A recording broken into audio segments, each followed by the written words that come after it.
Bismillahirrahmanirrahim. Assalamualaikum warahmatullahi wabarakatuh. Perkenalkan, nama saya Nabila, Prodi Perbankan Syariah 2E, Fakultas Ekonomi dan Bisnis Islam. Saya akan menjelaskan ontologi ekonomi Islam.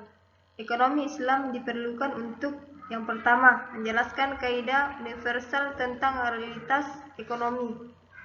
Kedua, memberikan tuntunan kepada manusia dalam memandang realitas dan mencapai tujuan hidupnya dengan benar.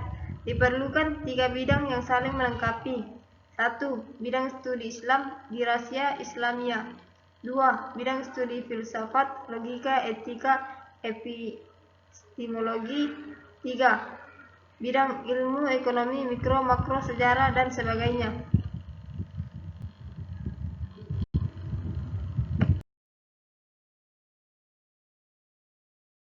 Pengertian ontologi.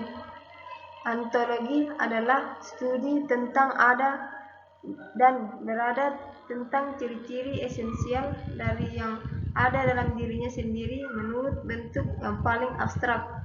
Ontologi adalah cabang filsafat yang mempelajari tata cara dan struktur realitas dalam arti seluas mungkin dengan menggunakan kategori-kategori seperti ada atau menjadi, aktualitas atau potensialitas. Ontologi adalah cabang filsafat yang absolut, bentuk abadi, sempurna, dan keberadaannya segala sesuatu yang mutlak bergantung kepadanya. Ilmu ekonomi Islam pada dasarnya merupakan perpaduan antara dua jenis ilmu, yaitu ilmu ekonomi dan ilmu agama Islam, fikih muamalat.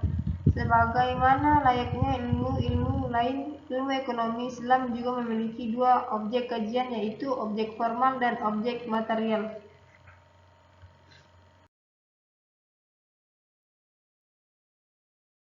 Itulah yang dapat saya jelaskan tentang ontologi ekonomi Islam. Kurang dan lebihnya mohon dimaafkan. Wabillahi taufiq wal hidayah. Wassalamualaikum warahmatullahi wabarakatuh. Bismillahirrahmanirrahim. Assalamualaikum warahmatullahi wabarakatuh. Perkenalkan, nama saya Hajra dari kelas Perbankan Syariah 2E. Di sini saya akan menjelaskan tentang kaidah universal dalam realitas ekonomi, yaitu apa itu kaidah?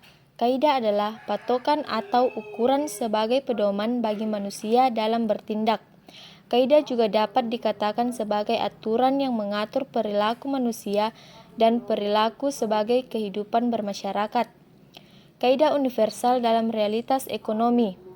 Kaidah universal dalam realitas ekonomi juga bisa dilihat di nubuwah kenabian, yang menjadikan sifat dan sikap Nabi sebagai teladan dalam melakukan segala aktivitas di dunia. Realitas ekonomi bekerja mengikuti hukum universal, yaitu hukum Tuhan. 5 nilai universal memiliki fungsi seperti pondasi, yaitu menentukan kuat tidaknya suatu bangunan.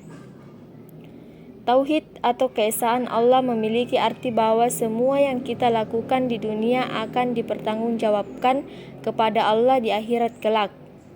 Fakta yang teramati merupakan realitas semua yang terbentuk oleh konstruksi sosial. Konstruksi sosial adalah atas realitas social construction of reality. Didefinisikan sebagai proses sosial melalui tindakan dan interaksi di mana individu atau sekelompok individu menciptakan secara terus-menerus suatu realitas yang dimiliki dan dialami bersama secara subjektif. Kelangkaan mengandung dua pengertian. Yang pertama, alat pemenuhan kebutuhan tidak cukup untuk memenuhi kebutuhan. Yang kedua, untuk mendapatkan alat pemuasan kebutuhan memerlukan pengorbanan yang lain. Islam memberikan worldview. Worldview dalam kata lain yaitu Weltanschauung. dalam bahasa Jerman yang berarti pandangan hidup. Baiklah, itulah tadi penjelasan dari saya. Kurang dan lebihnya mohon dimaafkan. Wabillahi taufiq wal hidayah. Wassalamualaikum warahmatullahi wabarakatuh. Bismillahirrahmanirrahim. Assalamualaikum warahmatullahi wabarakatuh. Perkenalkan, nama saya Derna Sari dari kelas Perbankan Syariah 2E. Di sini saya akan menjelaskan materi tentang informasi dari Islam. Yang pertama saya akan membahas tentang konflik antar aspek tujuan hidup. Dimungkinkannya terjadinya konflik antar tujuan hidup seseorang, misalnya tujuan jangka pendek kebahagiaan duniawi dengan jangka panjang kebahagiaan dunia akhirat, atau benturan kepentingan antar individu. Selanjutnya saya akan membahas tentang keterbatasan irasional manusia. Manusia seringkali memiliki keterbatasan dalam memanfaatkan kemampuan yang dimiliki, sehingga tidak mampu memanfaatkan sumber daya secara optimal. Misalnya keterbatasan ilmu dan teknologi yang dikuasai manusia menyebabkan mereka hanya mampu mengelola sebagian kecil dari kekayaan alam. Selanjutnya saya akan membahas distribusi sumber daya ekonomi tidak merata. Distribusi sumber daya yang tidak merata antar individu atau wilayah merupakan salah satu penyebab kelangkaan relatif. Dalam jangka panjang, dimungkinkan manusia untuk belajar dan melakukan inovasi agar kebutuhannya terpenuhi. Maka, konflik antar aspek tujuan hidup, keterbatasan irasional manusia, distribusi sumber daya ekonomi tidak merata, akan menyebabkan kelangkaan relatif sumber daya ekonomi. Kelangkaan bukanlah terjadi dengan sendirinya, namun bisa disebabkan oleh perilaku manusia sebagaimana diungkapkan. Dan itu bersangkutan terhadap realitas ekonomi. Realitas ekonomi itu sendiri adalah keadaan ekonomi pada suatu negara. Selanjutnya saya akan membahas tentang masalah dasar ekonomi. Masalah dasar ekonomi sendiri itu terdiri atas apa yang perlu dikonsumsi, bagaimana barang atau jasa diproduksi, dan kepada siapa barang atau jasa didistribusikan. Yang pertama yaitu konsumsi. Konsumsi harus berorientasi kepada maslahah maksimum sehingga tetap menjaga keseimbangan kebutuhan antar individu dan keseimbangan antar aspek kehidupan. Selanjutnya yaitu produksi. Produksi dilakukan secara efisien dan adil sehingga sumber daya yang tersedia bisa mencukupi kebutuhan seluruh umat manusia. Dan yang terakhir yaitu distribusi. Distribusi sumber daya dan output harus dilakukan secara adil dan merata sehingga memungkinkan setiap individu untuk memiliki peluang mewujudkan maslahah bagi kehidupannya. Jika masalah dasar ekonomi terpenuhi, maka terjadilah peningkatan kesejahteraan. Bismillahirrahmanirrahim. Assalamualaikum warahmatullahi wabarakatuh. Perkenalkan, nama saya Desi, Prodi Perbankan Syariah, semester 2 kelas E, NIM 1904020152. Di sini saya akan menjelaskan salah satu prinsip dasar-dasar ekonomi Islam, yaitu ontologi ekonomi Islam lanjutan. Apa yang dimaksud dengan ontologi? Ontologi merupakan satu di antara lapangan-lapangan penyelidikan kefilsafatan yang paling kuno. Awal mula alam pikiran barat sudah menunjukkan munculnya perenungan di bidang ontologi. Yang tertua di antara segenap filsuf barat yang kita kenal ialah orang Yunani yang bijak dan arif bernama Thales. Apa tujuan hidup itu? Tujuan hidup adalah mencapai kesejahteraan sepanjang masa. Meskipun manusia memaknai kesejahteraan dengan perspektif yang berbeda-beda. Sebagian besar paham ekonomi memaknai kesejahteraan sebagai kesejahteraan material duniawi. Islam memaknai kesejahteraan dengan istilah fala yang berarti kesejahteraan holistik dan seimbang antara dimensi material, spiritual, individual, sosial, dan kesejahteraan di kehidupan duniawi dan akhirat. Sejahtera dunia diartikan sebagai segala yang memberikan kenikmatan hidup indrawi, baik fisik, intelektual, biologis, ataupun material. Sedangkan kesejahteraan di akhirat sebagai kenikmatan yang akan diperoleh setelah kematian. Tapi tahukah kamu dari mana istilah kesejahteraan itu berasal? Kesejahteraan berasal dari kata sejahtera yang memiliki makna aman, sentosa, dan makmur, serta dapat juga diartikan sebagai selamat selepas dari gangguan. Secara garis besar, kesejahteraan dapat diartikan sebagai suatu keadaan saat seseorang merasakan sejahtera, aman, sentosa, makmur, dan tentram. Adapun contoh kesejahteraan yaitu contoh dalam masyarakat. 1. Memberikan jaminan kesejahteraan sosial untuk rakyat miskin, memberikan jaminan pekerjaan, jaminan keamanan dan keselamatan masyarakat, jaminan beragama. Sedangkan contoh dalam keluarga adalah 1. Pendidikan anak, memberikan cinta dan kasih sayang terhadap keluarga, pengelolaan ekonomi. Demikianlah hasil persentase saya. Kurang lebihnya mohon dimaafkan. Saya ucapkan dengan wabillahi taufiq wal hidayah. Wassalamualaikum warahmatullahi wabarakatuh. Assalamualaikum warahmatullahi wabarakatuh. Perkenalkan, nama saya Muhammad Fadli dari kelas PBS 2E. Di sini saya akan menjelaskan sejahtera menurut Islam adalah fala. Jadi, fala berasal dari bahasa Arab, dari kata kerja aflaha yuflihu, yang berarti kesuksesan, kemuliaan, atau kemenangan. Istilah fala diambil dari kata-kata Al-Quran yang sering dimaknai sebagai keberuntungan jangka panjang dunia dan akhirat, sehingga tidak hanya memandang aspek material, namun lebih ditekankan pada aspek spiritual. Tampak bahwa fala lebih mengutamakan aspek spiritual, dan juga tampak bahwa fala itu mempunyai aspek yang lengkap dan menyeluruh bagi kehidupan manusia. Akhirat merupakan kehidupan yang diyakini yang ternyata ada dan akan terjadi, dan memiliki nilai kuantitas dan kualitas yang lebih berharga dibandingkan dunia, karena kehidupan dunia akan berakhir pada kematian atau kemusnahan, sedangkan kehidupan akhirat bersifat abadi atau kekal. Masalah sebagai tujuan untuk mencapai fala. Fala dapat terwujud apabila terpenuhi kebutuhan hidup manusia secara seimbang. Kesejahteraan menurut ajaran Islam mencakup dua pengertian, yaitu 1. Kesejahteraan holistik dan seimbang, yaitu mencakup dimensi material maupun spiritual, serta mencakup individu maupun sosial. 2. Kesejahteraan dunia dan akhirat. Jika kondisi ideal tidak dapat diharmoniskan, maka kesejahteraan akhirat lebih diutamakan, sebab ia merupakan kesejahteraan yang abadi dan lebih berharga atau valuable dalam segala hal. Ya, jadi itulah tadi penjelasan singkat dari saya mengenai materi sejahtera menurut Islam adalah fala. Saya ucapkan terima kasih dan wassalamualaikum warahmatullahi wabarakatuh. Bismillahirrahmanirrahim. Assalamualaikum warahmatullahi wabarakatuh. Perkenalkan, nama saya.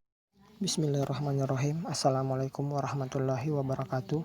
Perkenalkan, nama saya Amri, Prodi Perbankan Syariah 2E. Oke, pada kesempatan kali ini saya akan menjelaskan tentang epistemologi ekonomi Islam. Yang pertama yaitu Quran dan hadis.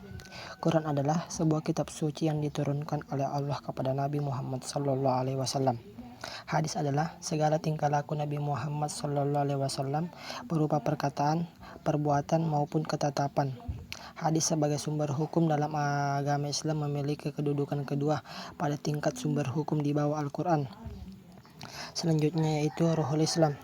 Ruhul Islam merupakan semangat inti dalam Islam, yakni identitas atau ciri dari seseorang individu atau suatu lembaga Islam memiliki sikap jiwa yang selalu tertuntun oleh akhlak sesuai bimbingan ajaran Islam, sehingga dapat tercipta suatu ukhuwah atau persaudaraan sesama muslim dalam membawa umat kepada keadaan yang lebih baik.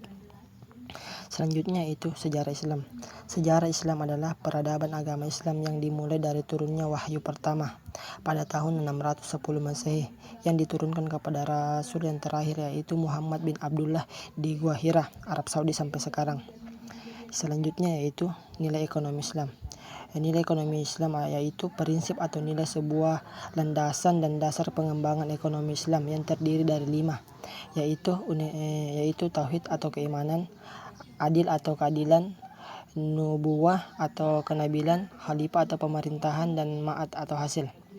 Sedangkan prinsip ekonomi Islam yaitu bangunan ekonomi Islam yang dilandasi atas 5 universal juga, yaitu tauhid atau keimanan, adil atau keadilan, nubuwah atau kenabilan, khalifah atau pemerintah, dan ma'ad atau hasil. Kelima nilai ini menjadi dasar inspirasi untuk menyusun teori-teori ekonomi Islam. Selanjutnya memiliki turunan yaitu logika dan matematika. Postulasi. Postulasi berasal dari bahasa Latin yaitu postulatum dan postulator yang artinya meminta dan menuntut. Istilah postulat biasanya digunakan untuk menunjukkan proposisi yang merupakan titik tolak pencarian yang bukan definisi atau pengendalian sementara. Selanjutnya, usul fikih atau qawaid.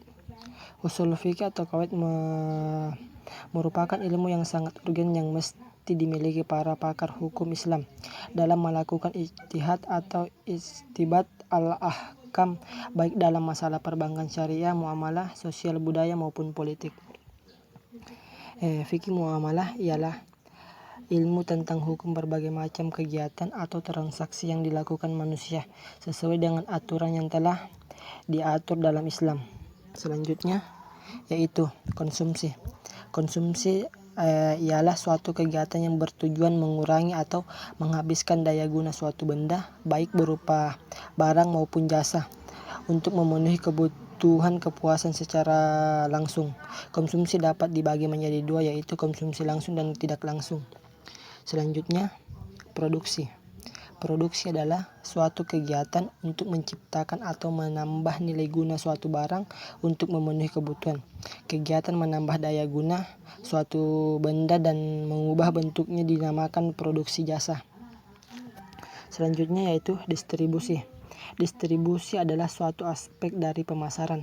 Distribusi juga dapat diartikan sebagai kegiatan pemasaran yang berusaha memperlancar dan mempermudah penyampaian barang dan jasa dari produsen kepada konsumen, sehingga penggunanya sesuai dengan yang diperlukan, jenis, jumlah, harga, tempat, dan saat dibutuhkan. Selanjutnya yaitu ekonomi makro. Ekonomi makro atau makroekonomi adalah suatu tentang ekonomi secara keseluruhan. Makroekonomi menjelaskan perubahan ekonomi yang mempengaruhi banyak masyarakat, perubahan dan masyarakat dan pasar. Selanjutnya yaitu realitas ekonomi. Realitas ekonomi adalah keadaan ekonomi di suatu negara yang berbeda-beda. Selanjutnya yaitu metode induksi. Metode induksi adalah kadang-kadang disebut dengan logika induktif, adalah proses pembuktian di mana suatu argumen diduga mendukung kesimpulan tetapi tidak berkesinambungan dengannya. Contohnya, mereka tidak menjamin keberadaan itu. Induksi adalah bentuk pembuktian yang membuat generalisasi berdasarkan pendapat seseorang. Jadi epistemologi ekonomi Islam saling berhubungan satu sama lain. Mungkin cukup sekian yang dapat saya sampaikan. Kurang dan lebihnya mohon dimaafkan. Bismillahirrahmanirrahim. Assalamualaikum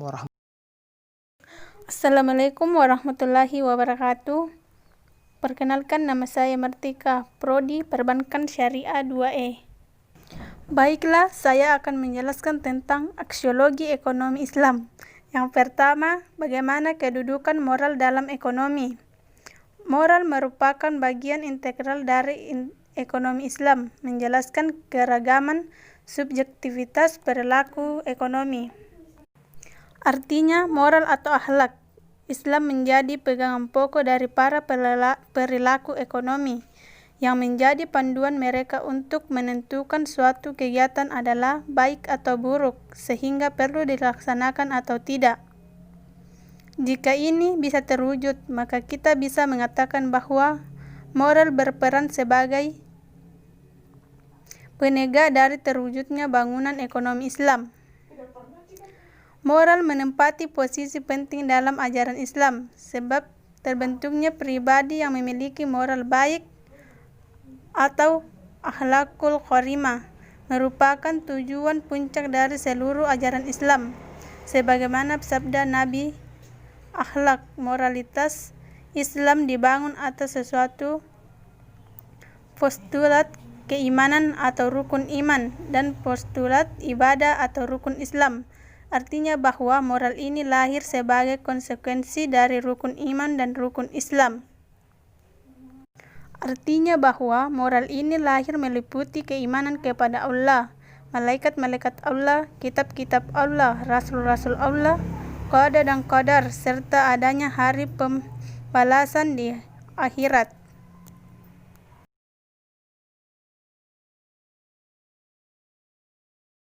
Selanjutnya, bagaimana mengintegrasikan moral realitas dalam membawa ekonomi menuju pala. Adapun dalam upaya mencapai pala, manusia menghadapi banyak permasalahan. Permasalahan ini sangat kompleks dan sering kali terjadi terkait antara suatu faktor dan faktor lainnya. Adanya berbagai keterbatasan, kekurangan, dan kelemahan yang ada pada manusia, serta kemungkinan adanya interdependensi berbagai aspek kehidupan seringkali menjadi permasalahan besar dalam upaya mewujudkan fala. Permasalahan lain adalah kurangnya sumber daya yang tersedia dibandingkan dengan kebutuhan atau keinginan manusia dalam rangka mencapai fala. Kekurangan sumber daya inilah yang sering disebut oleh ekonomi pada umumnya dengan istilah kelangkaan. Kelangkaan sumber daya semacam ini tidak hanya terjadi di daerah atau negara-negara miskin, namun di seluruh penjuru dunia termasuk di negara-negara maju. Hal ini terjadi karena kebutuhan manusia terus berkembang dari waktu ke waktu, sementara manusia tidak mampu untuk selalu memenuhinya. Benarkah kelangkaan ini merupakan akar permasalahan ekonomi sehingga menimbulkan kemiskinan, mahalnya harga, defisit, pengangguran, dan sebagainya? Dunia dan alam semesta ini tidaklah tercipta dengan sendirinya, namun atas kehendak Sang Pencipta Allah. Dia menciptakan alam semesta ini untuk manusia sehingga segala kebutuhan manusia juga telah tersedia di bumi ini. Selanjutnya, yang kedua, apakah sumber moral ekonomi? Sumber utama adalah Quran dan hadis. Adapun nilai-nilai dalam Al-Quran dan hadis terkait dengan ekonomi sangatlah banyak. Dari berbagai pandangan ekonomi Muslim, dapat disimpulkan bahwa inti dari nilai ajaran Islam adalah tauhid, yaitu bahwa segala aktivitas manusia di dunia ini termasuk ekonomi, hanya dalam rangka untuk ditujukan mengikuti suatu kaidah hukum, yaitu hukum Allah. Pada hakikatnya, hukum ini berlaku di dunia ini, bisa berasal dari alam maupun buatan manusia. Ekonomi akan membawa kepada fala ketika mampu membawa hukum-hukum bantuan manusia ini kembali kepada hukum universal, yaitu hukum Allah yang kadang disebut dengan hukum alam oleh masyarakat konvensional. Dalam pelaksanaannya, nilai tauhid ini diterjemahkan dalam banyak nilai dan terdapat 3 nilai dasar yang menjadi pembeda ekonomi Islam dengan lainnya. Bismillahirrahmanirrahim. Assalamualaikum warahmatullahi wabarakatuh. Perkenalkan, nama saya Putri dari kelas Perbankan Syariah 2E. Jadi di sini saya akan menjelaskan tentang perilaku rasional dalam Islam. Rasionalitas telah menjadi asumsi sentral dalam ekonomi konvensional, namun terkadang menimbulkan implikasi yang kurang sesuai dengan tuntutan moral. Dalam ekonomi konvensional, manusia disebut rasional secara ekonomi jika mereka selalu memaksimumkan kepentingan sendiri, yaitu utility untuk konsumen dan keuntungan untuk produsen. Sementara itu, dalam ekonomi Islam, perilaku ekonomi produsen atau konsumen akan berusaha untuk memaksimalkan maslahah. Sebagai akibat dari adanya aksioma ini, maka segala keadaan yang mengaruh pada menurunnya nilai maslahah selalu dihindari bahkan dicegah atau aksioma Goisi-Concavity. Sebaliknya, suatu keadaan di mana masalahnya negatif disebut dengan madarat. Kepastian atau uncertainty selalu menimbulkan risiko yang unwarranted, menyebabkan seorang pelaku ekonomi yang mengalaminya berada dalam situasi yang kurang atau tidak menyenangkan. Oleh karenanya, menurunkan nilai maslahah yang diterima oleh pelaku ekonomi yang bersangkutan disebutkan bahwa tujuan ekonomi Islam untuk mencapai fal yang berarti kesejahteraan dunia dan akhirat.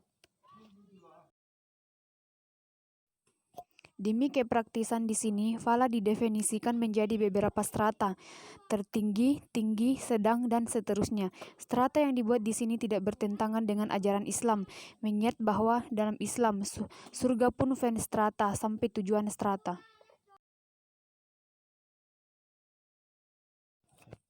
Lemma 1A, mashala merupakan transformasi monotorik dari fala.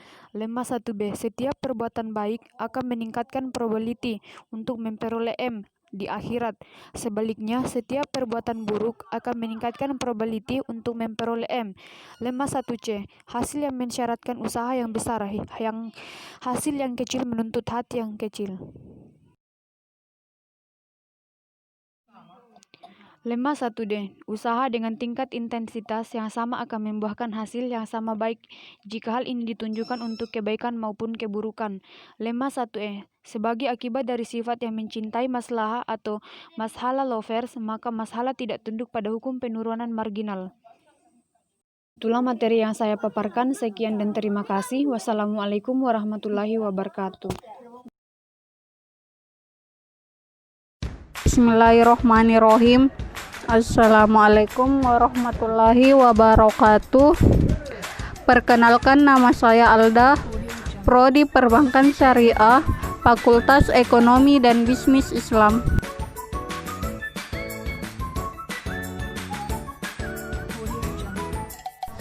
Moral Islam adalah moral yang memiliki fungsi sebagai jalan kebenaran untuk memperbaiki kehidupan sosial umat manusia. Memahami Islam secara menyeluruh akan menjadi panduan yang baik dalam tindakan moral. Memahami Islam itu hanya sebatas ritual ibadah saja, tapi perlu juga dimaknai secara lebih luas, yaitu bagaimana usaha kita menjadikan Islam sebagai panduan moral yang murni. Islam hadir ke dalam sebuah masyarakat diatur melalui prinsip-prinsip moral yang tidak hanya didasarkan oleh iman terhadap kekuasaan Tuhan saja, melainkan didasarkan pada adat yang dihormati, sehingga mampu membentuk nilai-nilai masyarakat dan struktur moralnya. Islam sangat mempertegas nilai-nilai kebaikan moral seperti kesabaran, kerahmatan, dan kejujuran, yang itu tidak saja ditujukan kepada keluarga terdekat, tetapi juga bagi seluruh umat manusia, baik bagi anak yatim, fakir miskin, dan sebagainya. Moral Islam mempunyai tujuan yang sangat penting dalam kehidupan manusia. Dengan moralitas Islam, manusia bisa mengetahui apa yang diperbuatnya itu buruk atau apa yang diperbuatnya itu baik. Tidak menutup kemungkinan dengan manusia yang bermoralnya ajaran Islam atau terciptanya kedamaian dan ketentraman. Postulat adalah perjanjian tetap tetapi dibuat semau-maunya sebagai dasar sesuatu dalam ilmu pasti.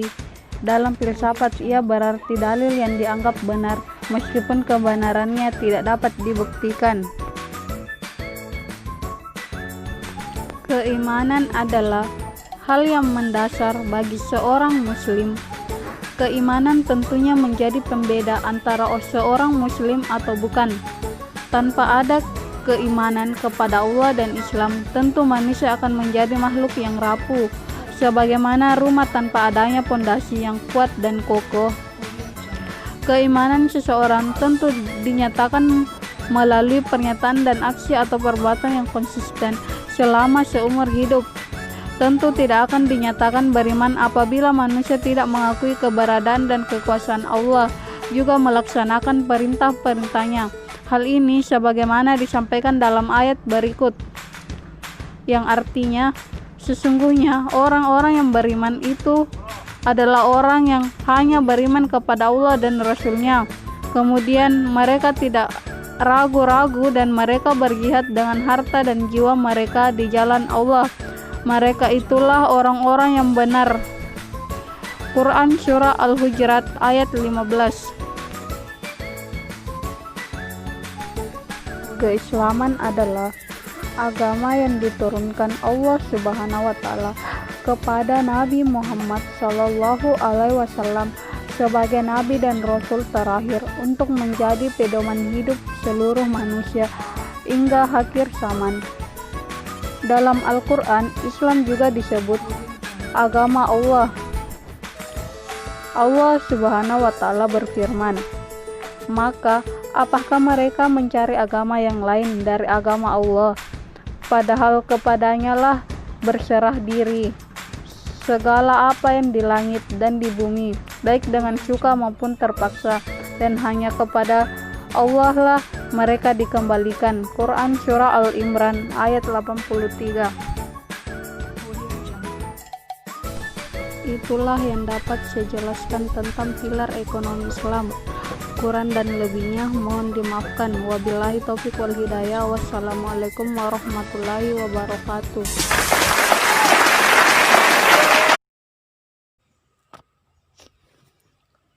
Bismillahirrahmanirrahim. Assalamualaikum warahmatullahi wabarakatuh. Perkenalkan, nama saya Atika Febrianti dari kelas Perbankan Syariah 2E. Di sini saya akan membawakan materi tentang salah satu prinsip ekonomi, yaitu waktu adalah kerja atau amal. Perlu kita ketahui apa itu waktu. Waktu atau masa menurut Kamus Besar Bahasa Indonesia adalah seluruh rangkaian saat ketika proses perbuatan atau keadaan berada atau berlangsung. Dalam hal ini, skala waktu merupakan interval antara dua buah keadaan atau kejadian atau bisa merupakan lama berlangsungnya suatu kejadian. Selanjutnya yaitu apa itu kerja. Kerja merupakan sesuatu yang dikeluarkan oleh seseorang sebagai profesi, sengaja dilakukan untuk mendapatkan penghasilan. Kerja dapat juga diartikan sebagai pengeluaran energi untuk kegiatan yang dibutuhkan oleh seseorang untuk mencapai tujuan tertentu. Islam memerintahkan setiap manusia untuk bekerja sepanjang hidupnya. Islam membagi waktu menjadi dua, yaitu beribadah dan bekerja mencari rezeki. Dalam arti sempit, kerja adalah pemanfaatan atas kepemilikan sumber daya manusia. Secara umum, kerja berarti pemanfaatan sumber daya bukan hanya pemilikannya semata. Pemilik sumber daya alam misalnya, didorong untuk dapat memanfaatkan dan hanya boleh mendapatkan kompensasi atas pemanfaatan tersebut. Islam melarang pemilik tanah memungut sewa atas tanah yang masih menganggur dan hanya membolehkannya ketika tanah tersebut telah diolah. Rezeki paling utama adalah rezeki yang diperoleh dari hasil kerja atau keringat sendiri, dan rezeki yang paling dibenci oleh Allah adalah rezeki yang diperoleh dengan cara meminta-minta. Prinsip ekonomi yang satu ini sangat berpengaruh terhadap pandemi sekarang. Karena kenapa? Nah, seperti yang kita tahu bahwa waktu kita untuk bekerja sangat dibatasi sekarang. Banyak dari kita bahkan dilarang untuk keluar dari rumah. Tentu hal ini berpengaruh dengan prinsip ekonomi, di mana prinsip ekonomi yang tadinya waktu adalah kerja, malah diganti dengan di rumah saja. Mungkin sekian dari saya. Kurang dan lebihnya mohon dimaafkan. Wabillahi taufiq wal hidayah. Wassalamualaikum warahmatullahi wabarakatuh, dan terima kasih. Bismillahirrahmanirrahim. Assalamualaikum warahmatullahi wabarakatuh. Perkenalkan, nama saya Rika dari kelas Perbankan Syariah 2E. Di sini saya akan menjelaskan materi prinsip ekonomi Islam yang bertema kegiatan ekonomi digerakkan oleh insentif atau kompensasi. Prinsip ekonomi Islam yaitu kegiatan ekonomi digerakkan oleh insentif atau kompensasi. Jadi, pengertian kompensasi merupakan konsekuensi dari implementasi prinsip kerja. Setiap kerja berhak mendapatkan kompensasi atau imbalan. Islam mengajarkan bahwa setiap pengelolaan atau pemanfaatan sumber daya berhak untuk mendapatkan imbalan. Jenis kompensasi terbagi menjadi dua, yaitu kompensasi eksekutif untuk CEO, direktur pelaksanaan, dan ketua. Yang kedua, kompensasi untuk pekerja, seperti karyawan atau buruh. Komponen kompensasi: gaji atau upah, sistem upah waktu, bonus, intensif. Jadi, pengertian gaji atau upah yaitu kompensasi uang tunai yang dibayarkan perusahaan untuk pekerjaan yang dilakukan. Pengertian sistem upah waktu adalah upah yang dibayarkan berdasarkan waktu yang digunakan untuk bekerja selain dari waktu kerja utamanya, atau bisa disebut lembur. Bonus adalah tunjangan yang diterima oleh karyawan selain dari apa yang diterima atau upah. Intensif yaitu bayaran berdasarkan hasil yang pada dasarnya merupakan sebuah upah untuk meningkatkan produktivitas karyawannya. Di sini juga terdapat pentingnya kompensasi, yaitu untuk mempertimbangkan visi dan misi serta strateginya. Jadi, dari materi yang tadi saya jelaskan dapat saya simpulkan, sistem kompensasi yang diikuti oleh perusahaan harus secara teratur dievaluasi dan diperbaharui sesuai dengan strategi yang terus berkembang dan juga berdasarkan pada para pesaingnya.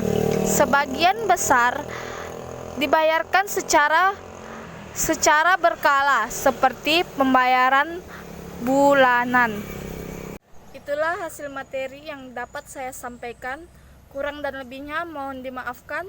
Wassalamualaikum warahmatullahi wabarakatuh. Assalamualaikum warahmatullahi wabarakatuh. Perkenalkan, nama saya Rahmi Nasir dari kelas Perbankan Syariah 2E. Pada kesempatan kali ini, saya akan menjelaskan secara singkat salah satu prinsip ekonomi Islam, yaitu efisiensi.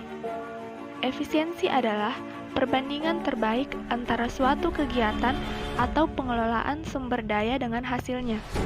Suatu kegiatan pengelolaan sumber daya melibatkan 5 unsur pokok, yaitu keahlian, tenaga, bahan, ruang, dan waktu. Sedangkan hasil terdiri dari aspek jumlah atau kuantitas dan mutu atau kualitas.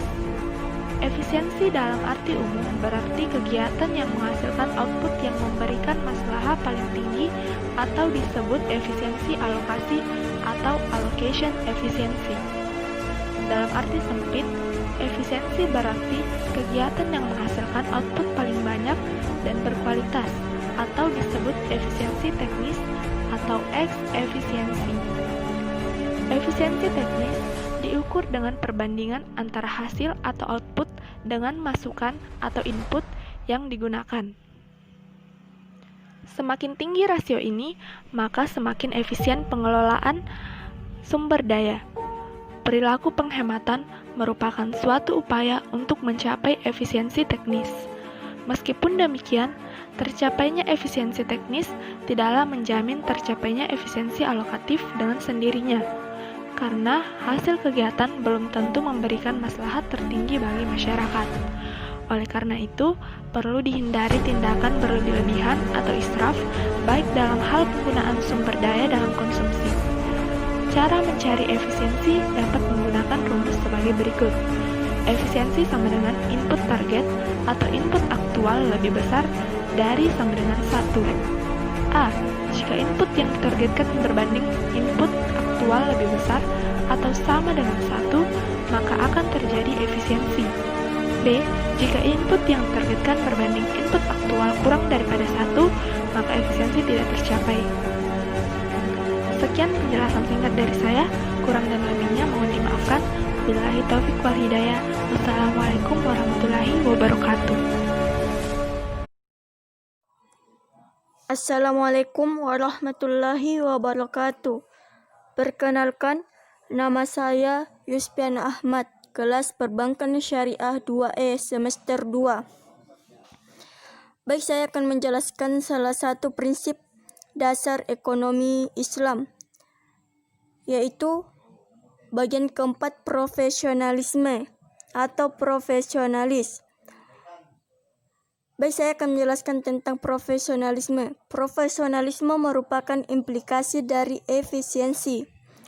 Profesional artinya menyerahkan suatu urusan kepada ahlinya. Dengan kata lain, profesional berarti menyerahkan pengelolaan sumber daya kepada ahlinya sehingga diperoleh output secara efisien. Allah Subhanahu wa Ta'ala mengatakan bahwasanya melarang menyerahkan suatu urusan kepada yang bukan ahlinya dan mencintai seseorang yang profesional dalam perbuatannya. Profesionalisme ini hanya akan tercapai jika setiap individu mengerahkan seluruh kemampuannya dalam setiap kegiatan ekonomi. Pada akhirnya, profesionalisme ini akan melahirkan pembagian kerja sesuai dengan keahlian dan kemampuan atau spesialisasi. Baik, sekian dari saya. Kurang dan lebihnya mohon dimaafkan. Assalamualaikum warahmatullahi wabarakatuh. Assalamualaikum warahmatullahi wabarakatuh. Perkenalkan, nama saya Deti Tinjulamsari dari kelas Perbankan Syariah 2E. Prinsip dasar ekonomi Islam terbagi menjadi 12, yaitu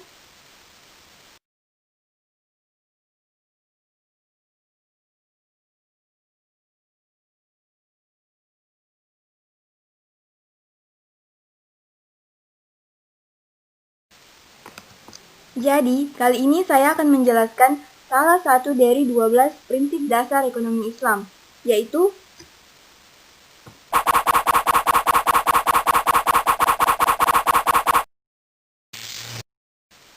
kebutuhan hidup layak atau KHL adalah standar kebutuhan seorang pekerja atau buruh untuk dapat hidup layak secara fisik dalam 1 bulan. KHL menjadi acuan dalam menetapkan upah minimum. Tujuan ditetapkannya standar KHL yang berpengaruh pada penetapan upah minimum adalah agar melindungi dan memenuhi hak pekerja atau buruh dalam memenuhi kebutuhan hidupnya. Para fuqaha mendefinisikan kecukupan sebagai terpenuhinya kebutuhan sepanjang masa dalam hal sandang, pangan, papan, pengetahuan, akses terhadap penggunaan sumber daya, bekerja, membangun keluarga atau pernikahan sakinah, kesempatan untuk kaya bagi setiap individu tanpa berlebihan. Jaminan terhadap taraf hidup yang layak dan dapat memenuhi kebutuhan material dan spiritual setiap individu, baik muslim atau non-muslim, merupakan salah satu prinsip ekonomi Islam.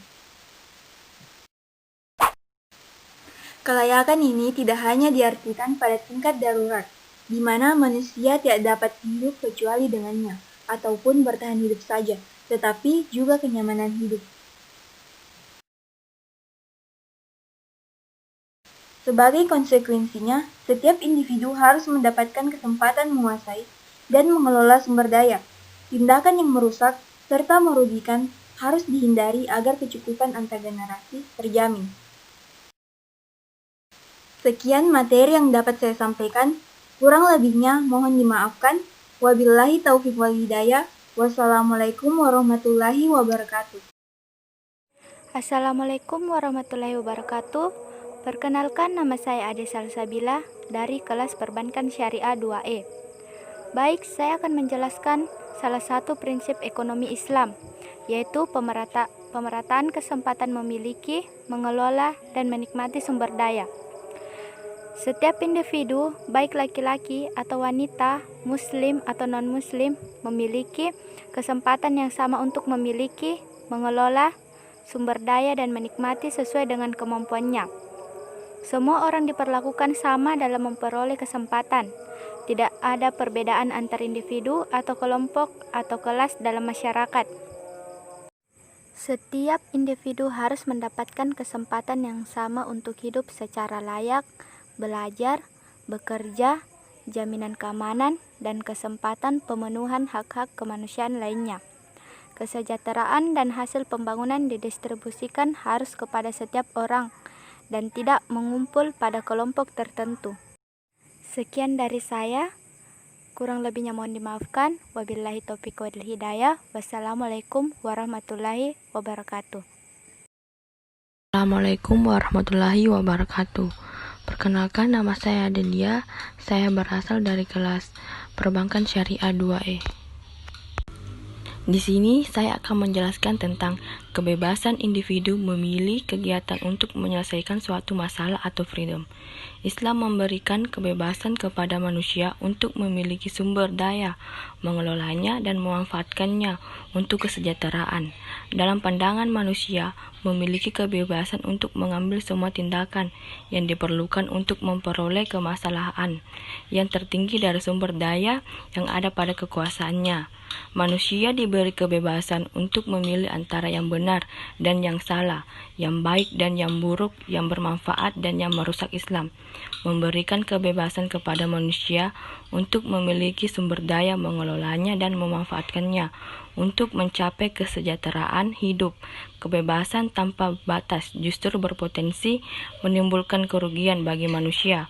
Oleh karena itu, dalam Islam, kebebasan dibatasi oleh nilai-nilai Islam. Kebebasan yang dibatasi nilai-nilai Islam. Istilah yang tepat untuk kebebasan dalam Islam terdapat dalam satu istilah syariat, yaitu ikhtiar. Tidaklah sama dengan ide modern tentang kebebasan, sebab akar kata ikhtiar ada khair atau baik, yang berarti memiliki yang terbaik. Oleh karena itu, jika bukan memilih sesuatu yang baik, pilihan itu bukanlah benar-benar pilihan, melainkan ketidakadilan atau zulm.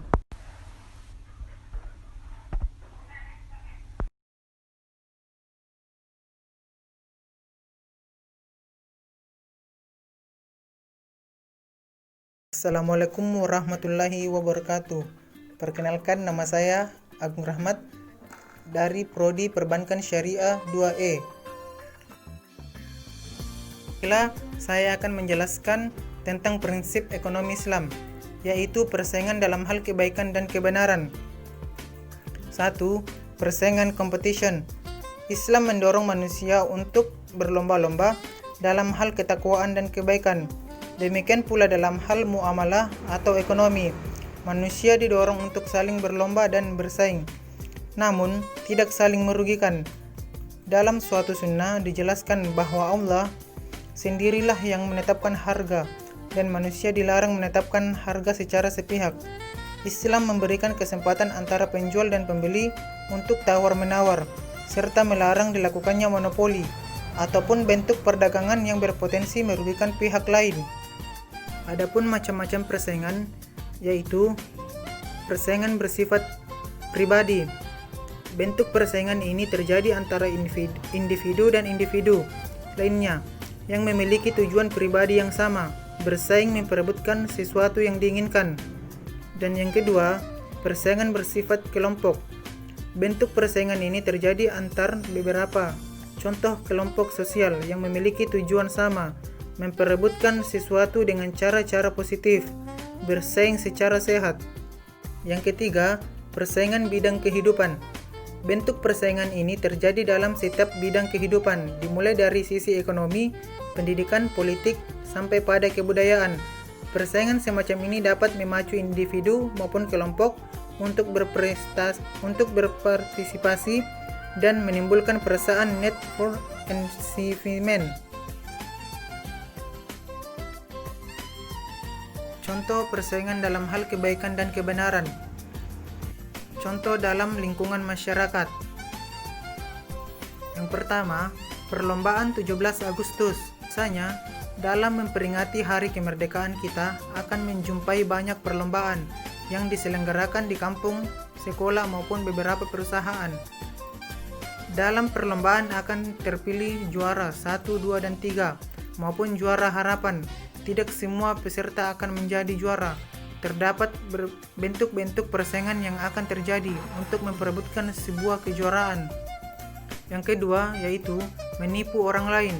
Menipu orang lain dalam sebuah persaingan merupakan satu bentuk tindakan curang yang hanya akan dilakukan apabila satu di antara lawan main tidak percaya diri dengan kemampuannya, mengelabui orang lain agar dapat meraih kemenangan dalam persaingan. Ketiga, menfitnah. Menfitnah dapat dikatakan sebagai unsur negatif yang seringkali muncul dalam berbagai persaingan. Menfitnah merupakan salah satu bentuk kontroversi karena tidak sesuai dengan sebenarnya dan dapat menimbulkan perpecahan.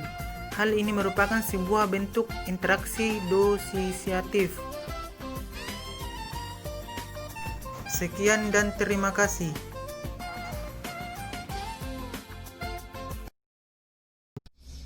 Bismillahirrahmanirrahim. Assalamualaikum warahmatullahi wabarakatuh. Perkenalkan, nama saya Andita Alfiana dari Perbankan Syariah 2E.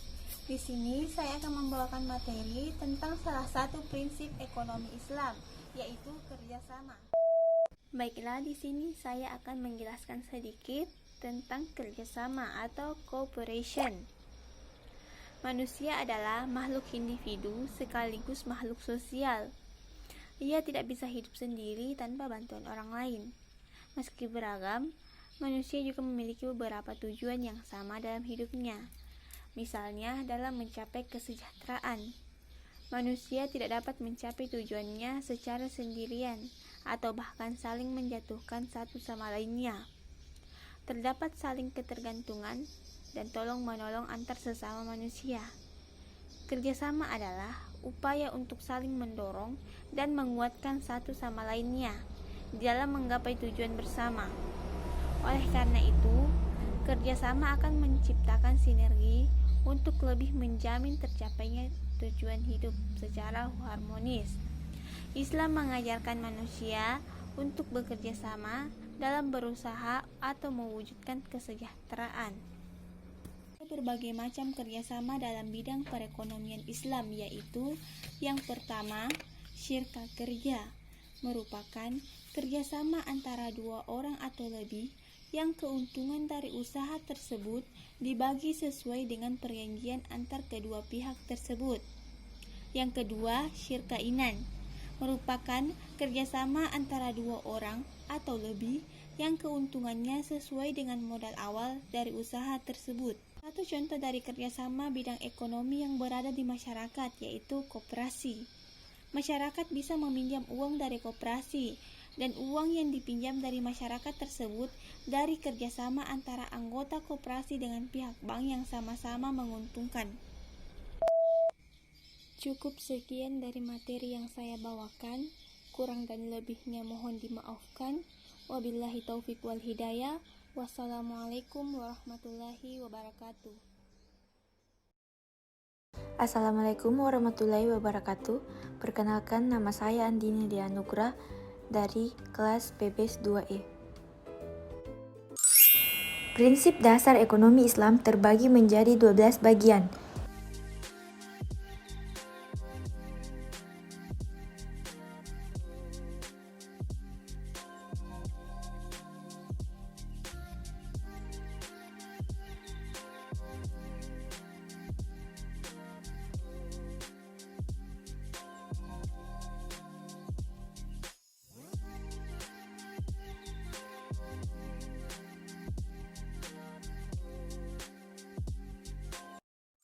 Jadi di sini kita akan membahas poin yang ke-10 tentang adanya keseimbangan kebutuhan hidup.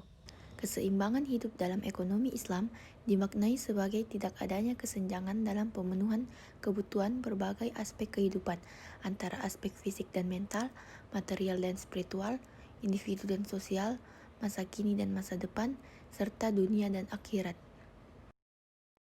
Dalam arti sempit, dalam hal kegiatan sosial, keseimbangan bermakna terciptanya suatu situasi di mana tidak ada satu pihak pun merasa dirugikan atau kondisi saling ridho. Hal inilah yang kemudian disebut sebagai keseimbangan pasar, di mana kondisi saling ridho terwujud antara pembeli dan penjual. Sekian materi yang dapat saya sampaikan, kurang dan lebihnya mohon dimaafkan. Wabillahi taufiq wal hidayah. Wassalamualaikum warahmatullahi wabarakatuh. Assalamualaikum warahmatullahi wabarakatuh. Perkenalkan, nama saya Ayudia Syahyani. Saya akan memaparkan materi tentang salah satu prinsip ekonomi Islam, yaitu solidaritas dalam aktivitas ekonomi. Solidaritas mengandung arti persaudaraan dan tolong-menolong. Persaudaraan merupakan dasar untuk memupuk hubungan yang baik sesama anggota masyarakat dalam segala aspek kehidupan termasuk ekonomi. Dengan persaudaraan, hak-hak setiap masyarakat lebih terjamin dan terjaga. Prinsip ini menafikan sikap elusivisme dan pandangan atas suku, ras, dan kelompok, namun lebih mengedepankan ikatan kemanusiaan dan keislaman. Solidaritas juga bisa dimaknai toleransi. Islam mengajarkan agar manusia bersikap toleran atau memberikan kemudahan kepada pihak lain dalam bermuamalah. Toleransi berarti memberikan kelonggaran dan atau membantu orang lain untuk memenuhi kewajibannya. Toleransi ini bisa berbentuk pemberian maaf atas kekeliruan lawan, kelonggaran dalam pemenuhan janji, ataupun dalam menuntut haknya.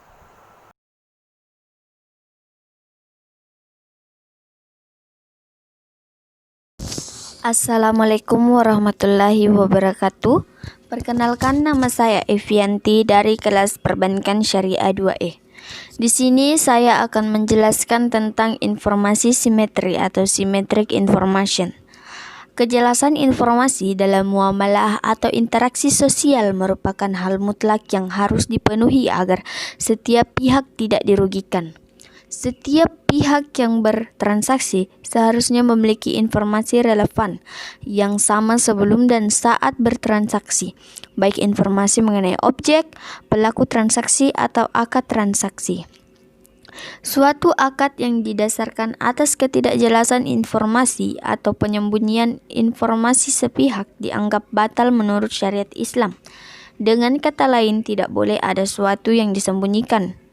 Untuk terwujudnya transparansi, maka perlu memberi akses bagi pihak yang berkepentingan untuk mengetahui berbagai informasi penting yang terkait dalam setiap transaksi.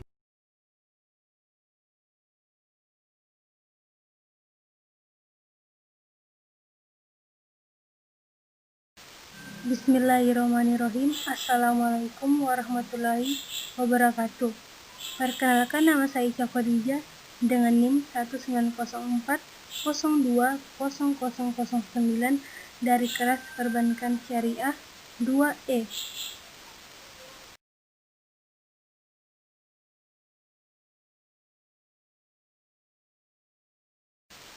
Video ini dibuat untuk memenuhi ujian akhir semester mata kuliah Dasar-Dasar Ekonomi Islam dengan judul Pelarangan yang Haram.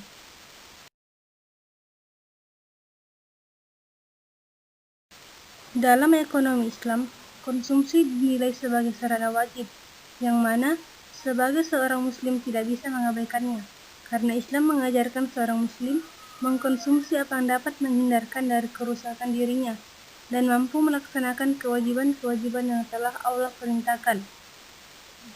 Segala sesuatu yang dilakukan haruslah halal dan thayyiban, yaitu benar secara hukum Islam dan baik dari perspektif nilai dan moralitas Islam. Kebalikan dari halal dan thayyiban ini adalah haram, yaitu sesuatu yang jika dilakukan akan menimbulkan dosa. Meninggalkan yang haram adalah kewajiban, dan sebaliknya melaksanakan yang halal adalah kewajiban.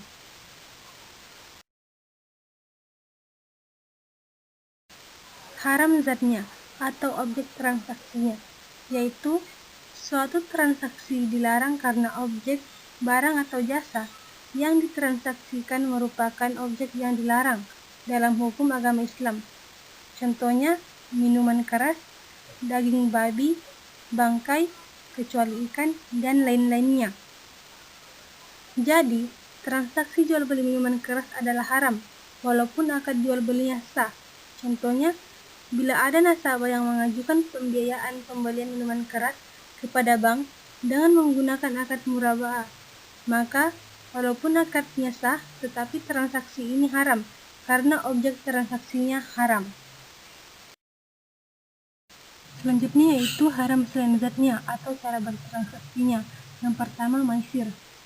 Maisir berarti memperoleh keuntungan tanpa harus bekerja keras. Maisir sering dikenal dengan perjudian, karena dalam praktik perjudian, seseorang dapat memperoleh keuntungan dengan cara mudah.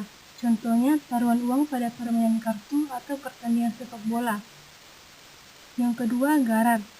Sesuatu yang tidak jelas dan tidak dapat dijamin atau dipastikan kewujudannya secara matematis dan rasional, baik itu menyangkut barang, harga, ataupun waktu pembayaran penyerahan barang. Yang ketiga, riba. Riba berarti pengambilan tambahan dari harta pokok atau modal secara batil. Yang keempat, ikrah, yaitu segala bentuk tekanan dan pemaksaan dari salah satu pihak untuk melakukan suatu akad tertentu. Jenis pemaksaan dapat berupa ancaman fisik atau memanfaatkan keadaan seseorang. Yang kelima, ihtikar, yaitu kegiatan ekonomi yang dilakukan oleh seseorang pelaku ekonomi dengan menimbun suatu barang dengan tujuan mendapatkan keuntungan sebesar-besarnya tanpa melihat kesusahan orang lain.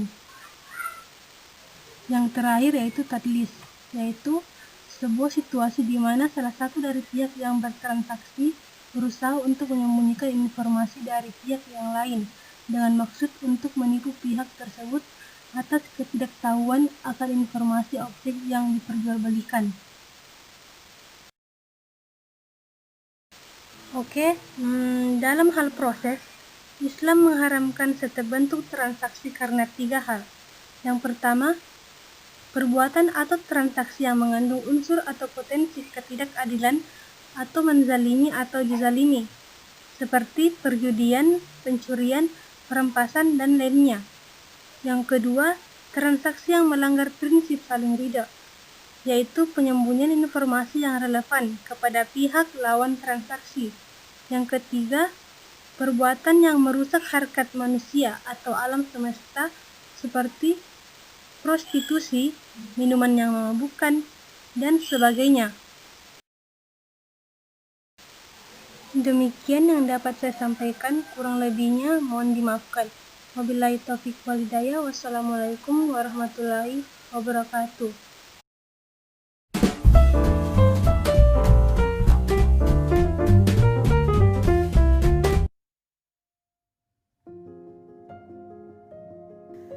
Bismillahirrahmanirrahim. Assalamualaikum warahmatullahi wabarakatuh. Dalam kesempatan melalui video ini, saya akan menjelaskan materi basis kebijakan ekonomi Islam, pelarangan riba. Terlebih dahulu, perkenalkan, nama saya Imrana, semester 2, Prodi Perbankan Syariah, Fakultas Ekonomi dan Bisnis Islam, Institut Agama Islam Negeri Palopo. Sebelum masuk pada penjelasan materi pelarangan riba, tentu terlebih dahulu kita harus mengetahui apa itu riba. Jadi, riba adalah riba dari segi istilah bahasa sama dengan ziyadah, artinya tambahan.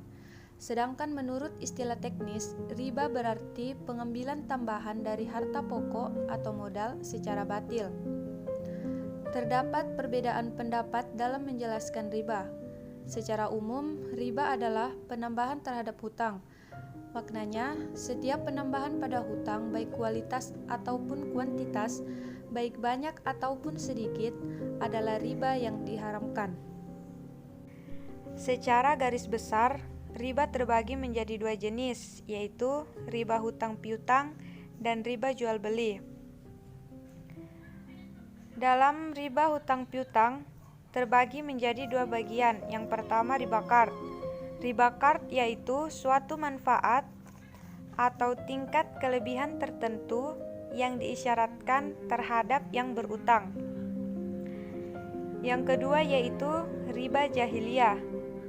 Riba jahiliyah yaitu hutang yang dibayar lebih dari pokoknya karena si peminjam tidak mampu bayar hutangnya pada waktu yang ditetapkan. Pada jenis riba yang kedua yaitu riba jual beli. Terbagi juga menjadi dua bagian. Yang pertama riba fard. Riba fard yaitu pertukaran antara barang-barang sejenis dengan kadar atau takaran yang berbeda dan barang yang dipertukarkan termasuk dalam jenis barang ribawi. Yang kedua riba nasi'ah. Riba nasi'ah yaitu penangguhan penyerahan atau penerimaan barang jenis ribawi lainnya. Dan ini merupakan landasan hukum pelarangan riba. Yang pertama, hai orang-orang yang beriman, janganlah kamu memakan riba dengan berlipat ganda dan bertakwalah kamu kepada Allah supaya kamu mendapat keberuntungan. Quran Surah Al-Imran ayat 130. Yang kedua, Allah memusnahkan riba dan menyuburkan sedekah. Dan Allah tidak menyukai setiap orang yang tetap dalam kekafiran dan selalu berbuat dosa. Quran Surah Al-Baqarah ayat 276. Yang selanjutnya, hai orang-orang yang beriman, bertakwalah kepada Allah dan tinggalkan sisa riba yang belum dipungut jika kamu orang-orang yang beriman. Quran Surah Al-Baqarah ayat 278.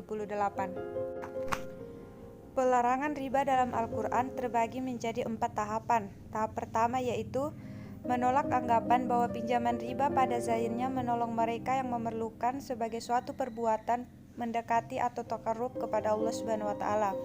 Tahap kedua, riba digambarkan sebagai suatu yang buruk dari balasan yang keras kepada orang Yahudi yang memakan riba. Tahap ketiga, riba itu diharamkan dengan dikaitkan kepada suatu tambahan yang berlipat ganda. Dan tahap keempat, ayat riba diturunkan oleh Allah Subhanahu wa taala yang dengan jelas sekali mengharamkan sebarang jenis tambahan yang diambil dari pinjaman. Adapun larangan riba dalam hadis yaitu sekiranya mereka menerima hal itu baik dan bagus. Penolakan berarti tantangan untuk perang. Hadis ini merupakan isi dari surat Rasulullah SAW kepada Itab bin Usaid, gubernur Mekah, agar kaum Taif tidak menuntut hutangnya, riba yang telah terjadi sebelum kedatangan Islam dari Bani Mukfirah. Yang kedua, ingatlah bahwa kamu akan menghadap Tuhanmu dan Dia pasti akan menghitung amalanmu. Allah telah melarang kamu mengambil riba, oleh karena itu hutang akibat riba harus dihapuskan. Modal atau uang pokok kamu adalah hak kamu. Kamu tidak akan menderita ataupun mengalami ketidakadilan. Hadis ini merupakan amanat terakhir Rasulullah SAW pada 9 Zulhijjah tahun 10 Hijriah. Dan ini adalah perbedaan antara bunga dan bagi hasil. Terdapat beberapa perbandingan antara bunga dan bagi hasil, dan salah satunya yaitu pada poin pertama, penentuan tingkat suku bunga dibuat pada waktu akad dengan pedoman harus selalu untung. Dan pada bagi hasil, penentuan besarnya rasio bagi hasil dibuat pada waktu akad dengan berpedoman pada kemungkinan untung rugi. Pelarangan riba tentunya pasti memiliki dampak. Dan dampak dari riba yang pertama yaitu bagi jiwa manusia, hal ini akan menimbulkan perasaan egois pada diri, menghilangkan jiwa kasih sayang dan rasa kemanusiaan dan sosial, lebih mementingkan diri sendiri daripada orang lain. Yang kedua, bagi masyarakat, dalam kehidupan masyarakat, hal ini akan menimbulkan kasta-kasta yang saling bermusuhan, sehingga membuat keadaan tidak aman dan tentram. Dan yang ketiga, bagi roda pergerakan ekonomi. Yang pertama, sistem ekonomi diribawi telah banyak menimbulkan krisis ekonomi di mana-mana. Yang kedua, di bawah sistem ekonomi ribawi, kesenjangan pertumbuhan ekonomi masyarakat dunia makin terjadi secara konstan, sehingga yang kaya makin kaya, yang miskin makin miskin. Dan yang ketiga, suku bunga juga berpengaruh terhadap investasi produksi dan terciptanya pengangguran. Dan yang terakhir yaitu hikmah dari pelarangan riba. Yang pertama, melindungi harta orang muslim agar tidak termakan dengan batil. Yang kedua, memotivasi orang muslim untuk menginvestasikan hartanya pada usaha-usaha yang bersih dari penipuan, jauh dari apa saja yang menimbulkan kesulitan dan kemarahan di antara kaum muslimin. Yang ketiga, menutup seluruh pintu bagi orang muslim yang membawa kepada memusuhi dan menyusahkan saudaranya serta membuat benci dan marah kepada saudaranya. Dan yang keempat, menjauhkan orang muslim dari sesuatu yang menyebabkan kebinasaannya, karena pemakan riba adalah orang yang zalim dan akibat kezalimannya adalah kesusahan. Demikian penjelasan materi yang dapat saya sampaikan. Kurang dan lebihnya mohon dimaafkan, dan terima kasih karena telah menyempatkan waktu untuk menonton video ini. Dan saya akhiri, just say no to riba. Wabillahi taufiq wal hidayah. Wassalamualaikum warahmatullahi wabarakatuh.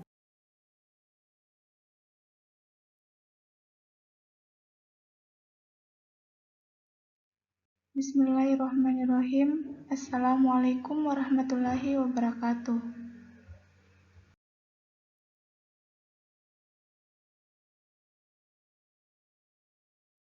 Perkenalkan, nama saya Jenny Lidiawati, kelas 2E, Prodi Perbankan Syariah, Fakultas Ekonomi dan Bisnis Islam.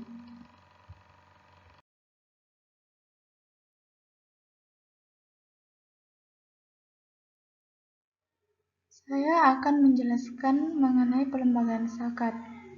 Zakat adalah sedekah yang diwajibkan atas harta seorang muslim yang telah memenuhi syarat, bahkan ia merupakan rukun Islam yang ketiga.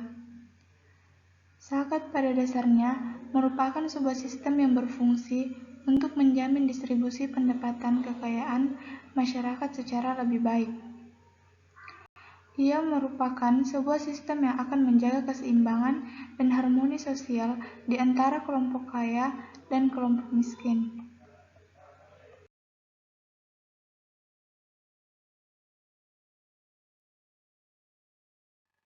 Dalam praktiknya, pada masa awal Islam, zakat dikelola oleh sebuah komite tetap dari pemerintahan dan menjadi bagian integral dari keuangan negara. Karenanya, kebijakan pengumpulan zakat maupun penyalurannya senantiasa terkait dengan kebijakan pembangunan negara secara keseluruhan.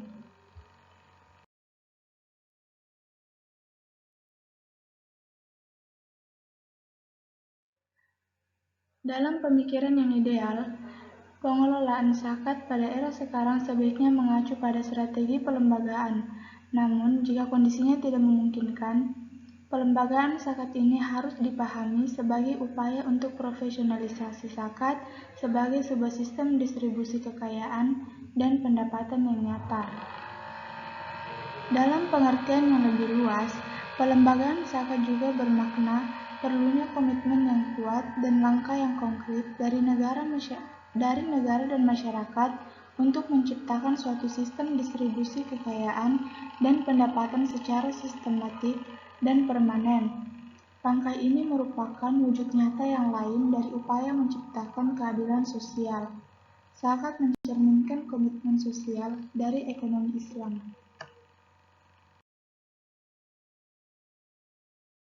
Demikianlah yang dapat saya jelaskan. Semoga apa yang saya sampaikan bermanfaat bagi kita semua. Jika ada kekurangan, mohon dimaafkan, karena kesempurnaan sungguh hanyalah milik Allah Subhanahu wa Ta'ala saja. Wabillahi taufiq wal hidayah. Wassalamualaikum warahmatullahi wabarakatuh. Assalamualaikum warahmatullahi wabarakatuh. Perkenalkan, nama saya Lisnayanti dari Prodi Perbankan Syariah 2E. Baiklah, di sini saya akan menjelaskan tentang pelarangan gharar. Dari segi bahasa, gharar berarti risiko atau juga ketidakpastian. Ajaran Islam melarang aktivitas ekonomi yang mengandung gharar. Menurut Ibnu Taimiyah, gharar adalah sesuatu dengan karakter tidak diketahui, sehingga menjual hal ini adalah seperti perjudian. Dengan kata lain, gharar terjadi karena seseorang sama sekali tidak dapat mengetahui kemungkinan terjadi sesuatu sehingga bersifat spekulatif atau game of change.